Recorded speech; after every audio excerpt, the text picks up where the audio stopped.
안녕하십니까. 무역진선생 김경환 관사입니다. 오늘은 39기 관세사 시험 최종 합격자 4분을 모시고 관세사 시험 전반에 대해서 살펴보는 시간을 갖도록 하겠는데요. 이 4분께서 자기가 각자 제일 잘했던 과목 위주로 과목에 대한 설명 및 공부 방법에 대해서 설명을 드리도록 하겠습니다.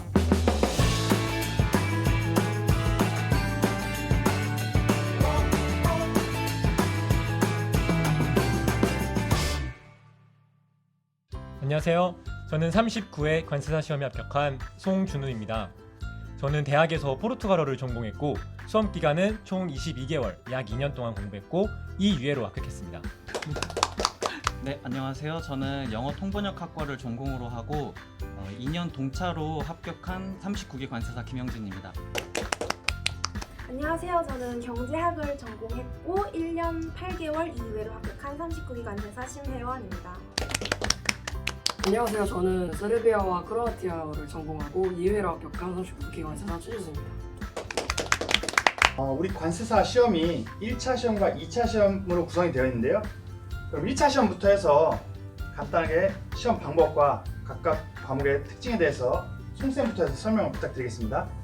네, 먼저 관세사 시험은 1차, 2차 시험이 있는데 1차 시험은 총 2교시로 구성되어 있습니다. 1교시는 관세법과 무역영어, 그리고 2교시는 내국소비세법과 회계학으로 구성되어 있습니다. 각각 40문제씩 총 80문제, 80문제로 구성되어 있으며 각 과목별로 40분 정도가 소요가 되는데 그래서 총 80분, 80분이 분배되어 있습니다. 그래서 각 과목별로 한 번의 보는 시험이기 때문에 시간 분배를 잘 하는 것이 중요합니다. 그래서 1차, 2차 시험의 가장 큰 특징은 물론 과목이 조금 다르기도 하지만 1차는 객관식, 2차는 서술형으로 구성되어 있습니다. 그럼 지금부터 제가 맡은 관세법부터 차례차례대로 과목 소개를 하도록 하겠습니다. 먼저 관세법은 40문제 객관식 문제로 구성되어 있고 35개 문제가 관세법, 나머지 5개 문제가 FTA 특례법으로 구성되어 있습니다. 관세법 같은 경우에는 1장부터 13장까지 구성되어 있기 때문에 각 장에서 두루두루 문제가 나오는 추세입니다. 그렇기 때문에 모든 장을 빠짐없이 보는 것이 중요합니다. 그럼 다음 김쌤 한번 무역영어 좀 소개 부탁드릴게요. 네, 무역영어를 제가 소개드리자면 무역영어는 관세법과 마찬가지로 2차와 함께 준비할 수 있는 과목입니다. 회계학 다음으로 꽈락률이 높은 만큼 시간을 좀 많이 쏟아야 되는 과목입니다. 인코텁스나 CISG, UCP와 같은 주요 국제 협약들을 객관식으로 보는 시험이라고 생각하시면 됩니다. 네, 그럼 다음으로 2교시는 심쌤이 이어서 설명해 주도록 하겠습니다. 그럼 다음으로 2교시에 대해서 설명을 해드리도록 하겠습니다. 2교시는 내국소비세법과 회계학으로 구성되어 있는 시험인데요. 각각 40문제가 출제가 되지만 사실 회계학과 내국소비세법 둘 다 계산 문제가 들어가 있다는 점에서 내국소비세법을 25분으로 짧게 풀고 그리고 회계학 문제로 넘어가는 것이 조금 안정적으로 문제를 풀 수 있다고 생각을 합니다. 다음으로 내국소비세법에 대해서 설명을 해드리도록 하겠습니다. 내국소비세법은 부가가치세법, 개별소비세법, 주세법으로 나누어져 있는데요. 일단 먼저 용어의 정의부터 시작을 해서 요건들까지 암기를 하시는 것이 중요하고요. 그리고 특히 날짜, 기산일부터 며칠 이렇게 주의해서 암기하시는 것이 중요합니다. 또한 계산 문제가 있는 만큼 공식을 암기하는 것이 중요한데요. 매입세 공제나 부가가치세법 계산 문제 놓치지 마시고 끝까지 공부하시는 거 굉장히 추천드립니다. 다음으로 채쌤이 회계학에 대해서 설명해 주시죠. 네, 회계학에 대해서 설명을 해드리겠습니다. 회계학은 회계원리, 원가관리회계, 재무회계 3가지 파트에서 출제가 됩니다. 그리고 계산 문제와 말 문제로 구성이 되는데 말 문제 같은 경우에는 KIFRS라는 회계 기준에 따른 말 문제로 구성이 되고요. 회계학은 사실 계산 문제가 중심이기 때문에 계산기가 필수적이고 계산기가 친해질수록 고득점을 하기가 쉽습니다.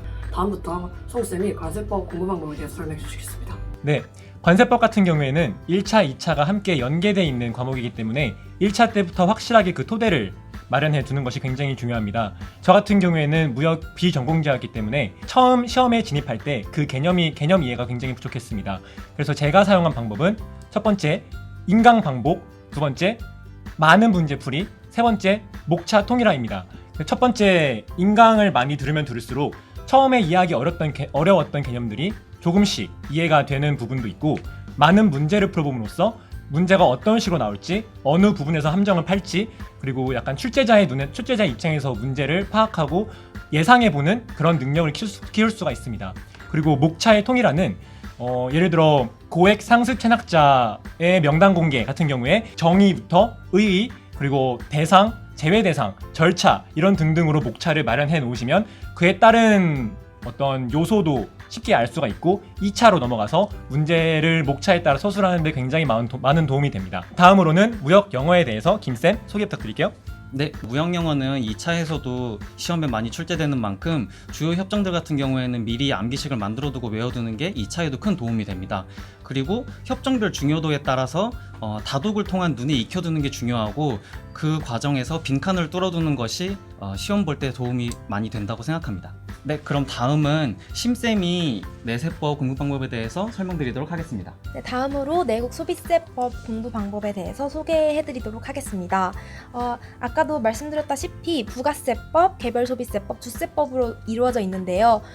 공통적으로 납세지나 과세기간, 납세 의무자와 같은 용어의 정의부터 시작을 해서 요건들을 암기하시는 것이 굉장히 중요한데 되게 문제가 까다롭기 때문에 꼼꼼히 암기하시는 것이 굉장히 중요하다고 생각되고요. 부가세 계산이나 아니면 매입세 공제 등 계산 문제가 되게 까다롭게 출제되고 있어서 꼼꼼히 공식을 암기하시길 추천드립니다. 문제풀이가 가장 중요한데요. 왜냐하면 객관식인 만큼 빈출되는 문제가 있기 때문에 그 문장을 저는 단어나 문장을 아예 통으로 암기를 했고요. 그리고 마지막으로 개소세나 주세가 양이 적긴 하지만 사실 문제가 한 개, 두 개 차이로 꽈락률이 결정되기 때문에 끝까지 포기하지 않으셨으면 좋겠습니다. 네, 다음으로 채쌤이 회계학에 대해서 설명해 주실 겁니다. 네, 앞전에서 제가 회계학은 말문제와 계산 문제로 구성이 된다고 말씀드렸습니다. 말문제 같은 경우에는 외우려는 것보다는 양이 조금 방대하기 때문에 친숙해지려는, 그래서 자주자주 많이 보는 방식으로 공부를 하시면 되고요. 계산 문제 같은 경우에는 계산기와 친해지는 것이 중요합니다.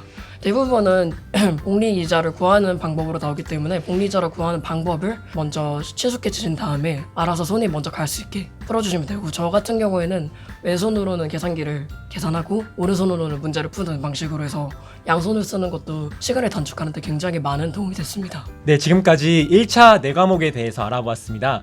다음 편에는 2편 2차 시험 과목에 대한 설명으로 찾아뵙겠습니다. 지금까지 저희의 설명이 도움이 되셨다면 구독, 좋아요, 알림 설정까지 부탁드리겠습니다. 감사합니다.